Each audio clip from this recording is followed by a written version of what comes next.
प्रधानमंत्री नरेंद्र मोदी ने विपक्ष पर हमला करते हुए कहा, देश विरोधी राजनीति का एक खतरनाक फॉर्मूला है। इनका फॉर्मूला है घोर सांप्रदायिक राजनीति करो, घोर तुष्टीकरण करो, राजनीति करो और अलगाववादी को संरक्षण दो और आतंकवादियों का बचाव करो। गठबंधन की देश विरोधी राजनीति का एक खतरनाक फॉर्मूला है। उनका फॉर्मूला है घोर सांप्रदायिक राजनीति करो,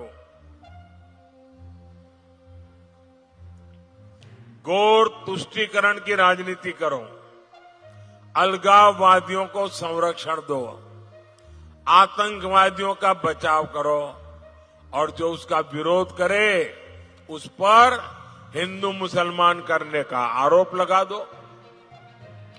इंडी जमात वाले धर्म के आधार पर मुसलमानों को आरक्षण देते हैं। मोदी कहता है मैं एससी, एसटी, ओबीसी को जो आरक्षण मिला है। गोरखपुर के उप मुख्यमंत्री केशव प्रसाद मौर्य ने कहा, गुलाम बनाने का काम करती है विपक्ष, पीएम मोदी तो देश की सेवा करने का काम करते हैं। कांग्रेस बनाने का काम करती है और मोदी जी तो देश की सेवा करने का काम करते हैं। उनकी कथनी और करनी में अंतर है। मोदी जी जो कहते हैं वो करते हैं, गरीब के जीवन में परिवर्तन लाकर छोड़ेंगे। दिल्ली के मुख्यमंत्री अरविंद केजरीवाल ने कहा, 2 दिन पहले लुधियाना में अमित शाह आए थे, वे धमकी देकर गए हैं। 4 जून के बाद पंजाब की सरकार खत्म कर दी जाएगी और भगवत मान को मुख्यमंत्री पद से हटा दिया जाएगा। मुझे याद नहीं आता है कि आजादी के बाद 75 साल में किसी गृह मंत्री ने इस तरह की बातें कही हो। आप देख रहे हो देश के अंदर किस किस्म की तानाशाही चल रही है।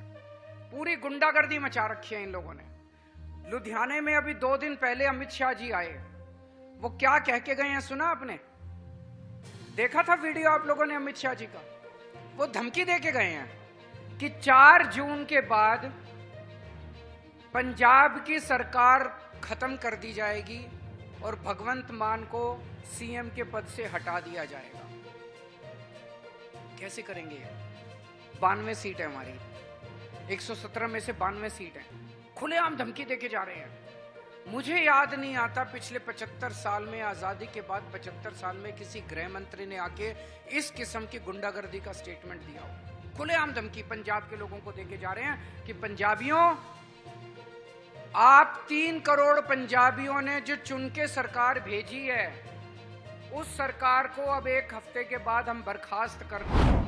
बिहार के उप मुख्यमंत्री सम्राट चौधरी ने कहा, ये सारे पाप के लिए देश में कोई जिम्मेदार है तो सिर्फ विपक्ष है, जिनकी 4 पीढ़ियों ने देश पर राज किया। ये सारे पाप के लिए सिर्फ देश में कोई जिम्मेदार है तो कांग्रेस पार्टी।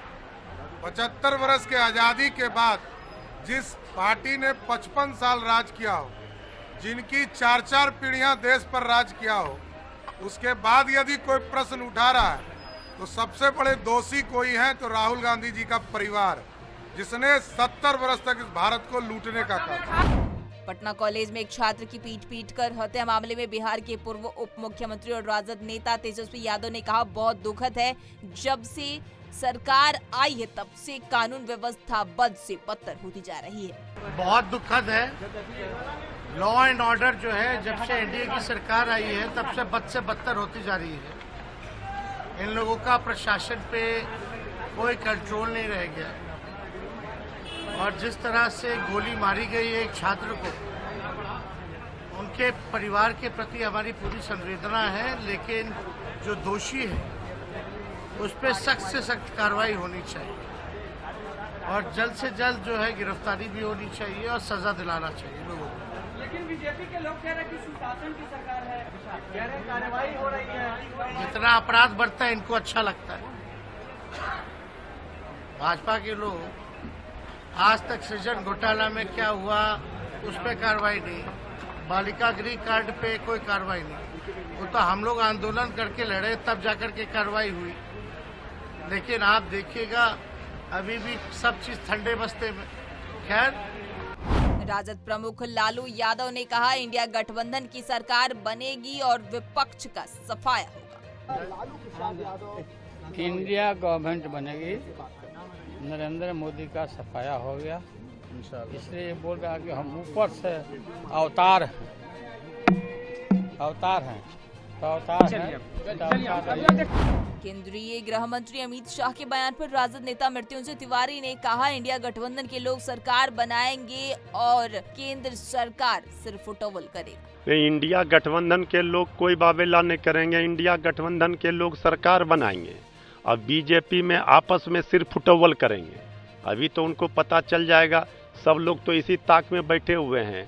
आरएसएस से लेकर के बीजेपी के सारे नेता अभी से प्लानिंग शुरू कर चुके हैं कि जैसे ही बीजेपी सत्ता से बाहर होगी, इसके बाद किस तरह से बीजेपी में सिर्फ फुटबॉल होगा, तूफान मचेगा। ये आने वाले तूफान के पहले की खामोशी है। और जिस तरह से आरएसएस में भी इस बात की चर्चा है कि कब्जा कर लिया गया है, कि मनमानी हिटलर शाही चल रही है, तो अब तो बीजेपी में चर्चा हो रही है कि विपक्ष का नेता कौन बनेगा, इस पर सिर्फ फुटबॉल होगा।